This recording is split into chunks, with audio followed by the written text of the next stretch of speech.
Magandang gabi po sa inyong lahat. Tayo magbabalik ulit dito sa ating YouTube channel. Ayan, Samuel Soriano TV 29 po.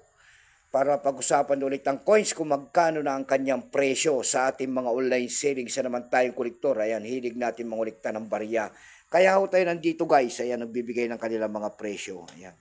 Ang pag-usapan natin guys sa presyo, ang barya po, ito po ay barya po ng Pilipinas. Ayan. Year 1991 po ni Emilio Aguinaldo. Ayan. Republika ng Pilipinas, napakakintab pa ng coins na yan. Pagkatalikod naman natin guys, ayan, makikita natin ang imahe ng isang 5 pesos. In Nara 3 kung tawagin nila yan. Pero ang scientific name po niyan, ayan po, Pictrocarpus indicus. Ayan. Ang kanyang scientific name. Nagsimula ito mula year 1991 hanggang 1994. 4 na taon lamang. Ayan. Tignan natin ito kung magkano ang kanyang bintahan sa ating online selling kasi maganda pa itong atin. Ayan. Kintab. Pero bago tayo magpapasalamat muna sa lahat na masugid na tagapagsubaybay dito sa aking YouTube channel, lalo-lalo ng aking mga subscriber dyan. Thank you so much sa inyong lahat. Mabuhay po kayo and God bless. Ayan. Maraming salamat din po sa mga nanonood doon sa kabila kong page. Ayan, FB page ko po. Ayan, lahat po na nakapalo sa aking FB page. Magandang gabi po sa inyong lahat. God bless. Yun naman po hindi po nakapag-subscribe sana dito sa aking YouTube channel. Anyayahan ko lang sana kayo. Baka gusto nyo ang ganito mga content ko po. Ayan, about coins. Ayan, makiusap sana ako. Baka pwede lang pakipindot ang ating subscribe button, like and share, para ma-update ko naman kayo sa mga bago ko pang ilalabas na video about coins. Ayan. Kung ano materialis ang ginamit sa barya na yan guys, yan po ay nickel brass. May bigat lamang ito guys na 9.45 grams. May haba naman yang 25.5 mm. May kapal po yang 2.6 mm. Orientation syempre ay middle alignment. Itinigil naman ang paggamit sa barya na yan ng Pilipinas.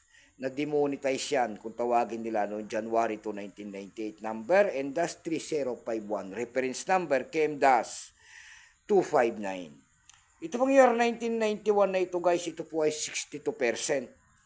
Wala pa po may pakita ang ating Bangko Sentral kung ilang piraso po ang ginawa sa barya na yan.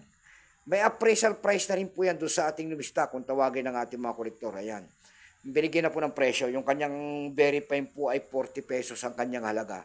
Yung kanyang extra fine naman po ay 64. Yung kanyang almost uncirculated ay 93. Ang circulated po niyan ay nagkakahalaga yan ng 97 pesos. Pero itong atin ay almost uncirculated yan guys. Ayan. Napakakintab pa. Kaya nagkakahalaga yan ng 93 pesos. Dako naman tayo sa kanyang price guys. Ayan. Nagtingin tayo kasi ng presyo doon sa ating eb.com. Ayan. Para makita natin, maliwanagan kayo kung magkano ang bintahan nito. Doon sa ating eb.com guys, meron tayo nakita nagbebenta nito ng $4.28. Nasundan po yan ng $1.65 yung kanyang pinakamaliit. Dako naman tayo sa Carousel PH. Sa Carousel PH guys, meron tayo nakita nagbebenta nito na ang seller po ay si Joy. Ayan. Sa Carousel PH, sa seller si Joy ay binebenta niya ng 1,500 pesos ang kanyang year 1991. Meron naman tayo nakita doon, nagbebenta nito ng mula year 1991, 1992, 1993, 1,000 pesos po sa tatlong coins. Meron naman tayo nakita doon, nagbebenta nito ng 120 pesos. Ayan lamang po ang aking may babaging kanyang presyo po. Keep safe po sa inyo lahat in God bless.